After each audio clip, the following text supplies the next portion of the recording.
Ladies and gentlemen, the Presidential Records Act does not list any criminal statutes. This is what Andrew McCarthy explains in the New York Post and also in the National Review and also on Fox News. Andrew McCarthy reacts to unsealing of FBI warrant used in Trump's search. This warrant is clearly not limited to classified information.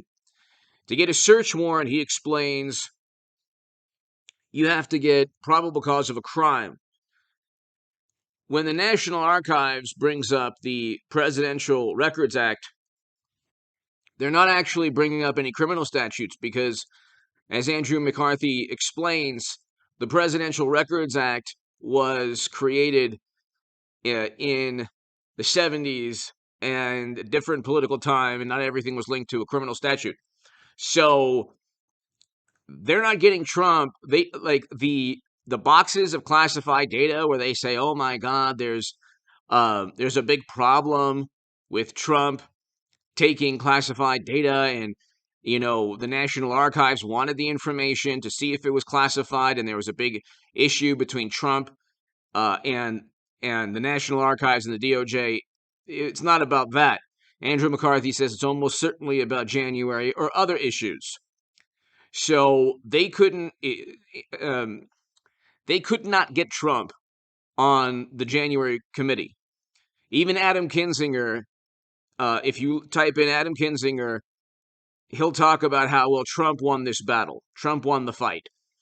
They did not produce any evidence to show that Trump organized a plot to overthrow or undermine democracy. By the way, hit subscribe to this channel, ladies and gentlemen.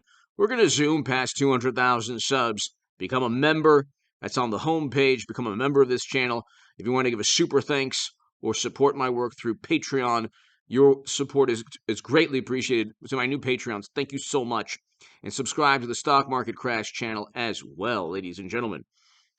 There's a huge issue here because, according to Andrew McCarthy, they couldn't get Trump simply on the Presidential Records Act.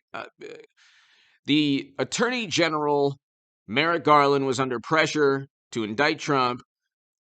They can't get him on a crime. See, here's the thing. There are people who say Trump has never said anything truthful in his life. These people have been watching too much CNN or MSNBC. You have to understand something. Trump has been a great deal more truthful than media. Go and look at Trump's greatest lies. Sharpie, like about the hurricane, crowd size. What are his greatest lies? Not national security issues, not Joe meeting Hunter's business associates. Trump never did that. He was never installed by the Kremlin. He was telling the truth. I mean, you're watching this channel because, look, I'm giving you public record data, evidence, journalism. Like, I'm reading from public record, reputable sources all the time. Politico, Bloomberg, Washington Post. I'm always reading, and I'm telling you, when the Washington Post reports something, it's according to senior officials, according to current and former officials, according to sources who needed to be anonymous. And so, what did Trump commit? So, if you listen to media throughout the past 6 years, Trump should have been indicted 10 times. He should have already been in prison. They lied through their teeth, and they lied by omission. What they said is a dossier says Trump was in a hotel room. They didn't tell you the dossier was purchased by Clinton. And then when they did tell you, they were off to other issues, the Mueller probe special counsel. By the time when BuzzFeed published the Steele dossier, it was called unverified raw data. Could you imagine BuzzFeed publishing a dossier against Hillary Clinton, purchased by Rudy Giuliani? Could you imagine that? You, morally superior, highly educated, wonderful, liberal Democrat, beautiful person, you!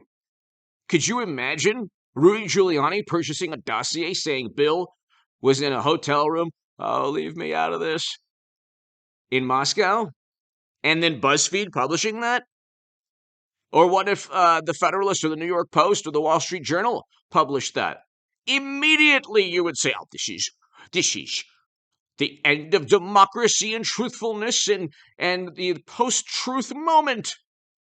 So, I mean, we could go on. There's been endless. Could you imagine if they accused, Democrats of everything they've accused Trump of? Campaign finance violence, which actually, when you do accuse them, like they did, like Clinton's team and the DNC paid FEC fines for purchasing the dossier. They actually did commit FEC violations.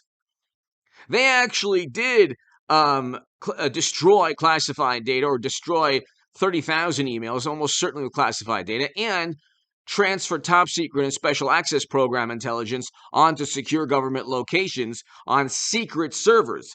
How does that happen? That is a crime. You cannot do that. You cannot just transfer top secret and special access program intelligence onto servers. And so Trump has found a way, just by not committing a crime, to circumvent indictments. Generally, you would circumvent indictments if you didn't commit a crime. When Democrats circumvent or slither away from any indictments, it's because they have a highly politicized Justice Department and a Federal Bureau of Investigation that obviously sides with Democrats, because they did commit crimes. See, reality exists independent of political, viewpoint.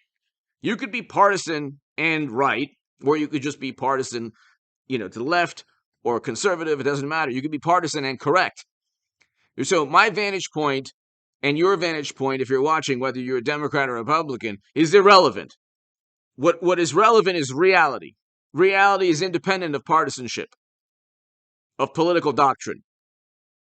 Did Trump commit a crime? End of story. Did Clinton commit a crime? End of story. Yes or no? Yes, Clinton did commit a crime. You can't transfer top secret and special access program intelligence onto servers, secret servers, from government servers. It is not possible. You can't go to Radio Shack and buy some kind of, cord and then stick them into both servers and then transfer the data. You can't do that. It is illegal to do that. But they did it. And that's according to James Comey. That's according to NBC. It's according to Politico and every other publication that looked at it. She had secret servers. And I want a Hillary Clinton, Donald Trump 2024. We need Hillary to run and to be the nominee. I think she will, actually. This is a Clintonian stunt. This has all the hallmarks of a Clintonian operation. Just like the Steele dossier and Alpha Bank and everything. They said Trump communicated with servers. That was a lie. They lied. Do they react in a hysterical manner? Oh my God. Clinton, do you ever hear this? Hillary Clinton makes baseless claim against Trump. You never hear that. It's only Trump. Trump. Oh my God, Trump. They're obsessed with this man, and they don't realize that their side lies infinitely more than Trump ever did. Trump told the truth. He never worked with the Kremlin. He doesn't have criminal behavior with his tax returns or with his companies. And so they haven't gotten him on anything because he didn't commit a crime. They didn't get Clinton or Hunter because they're Democrats. It's a different story. You have all of media pumping lies and fake and phony, absurd news. The Steele dossier is one example. Hunter's emails is another. 100 current and former intel chiefs say that the Kremlin wants you to know that Hunter was apparently naked, brandishing the firearms and weighing illegal narcotics in photos. These are his photos. These are his emails. He left a laptop full of all this incriminating quid pro quo emails and data, 150 suspicious financial and banking transactions, and former business associates who will testify under oath saying, yeah, he was engaged in quid pro quo schemes, selling out the U.S. government along with Joe, along with President Mashed Potato Brains. But Democrats don't care. So it's like, here's the difference. I wouldn't vote for Trump if Eric Trump had Hunter's emails. I wouldn't vote for Trump if the Lincoln Project was close to Donald Trump. All of those things are on the Democratic side of the divide. So I'm definitely not voting ever Democrat. Now, if the tables are turned and Trump Republicans like interventions and regime changes and wars and get away with crimes while going after Democrats, I'd have to change my viewpoint on things. I'm not bound by political party. I'm not vote blue no matter who. I'm definitely not voting for Mitt Romney. If he'll never be the nominee, but like if he was the nominee again. So I look at things independent of political allegiance. Democrats feel, and you know what the funny thing is? There are Democrats who are secret Trump supporters and they don't know it. And they don't know it. There are so many people out there, there are probably hundreds of thousands that would vote for Trump if he was a Democrat immediately. And they're liberals. If you strip away and remove and erase 6 years of hysteria over his personality, his hair, everything, and you didn't know, in 2015, you didn't know Donald Trump was running, but you had a Democrat who signed prison reform legislation, First Step Act, had record highs in household median income, the lowest poverty rate ever, first president to step foot in North Korea, hundreds of thousands of new manufacturing jobs, the Doha Agreement that they negotiated to reverse U.S. foreign policy and bring Americans home, which Biden completely botched. Those 13 Americans should be alive today, and those 100 Afghans should be alive today. That's Biden's fault. And you didn't know it was Trump. It was just a Democrat. Democratic voters would love that person.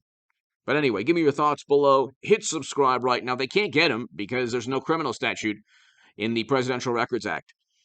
So they're trying to fish and acquire some kind of evidence that he committed a crime somehow, some way, or maybe evidence against somebody around him. Give me your thoughts below. Hit subscribe to this channel. Thank you.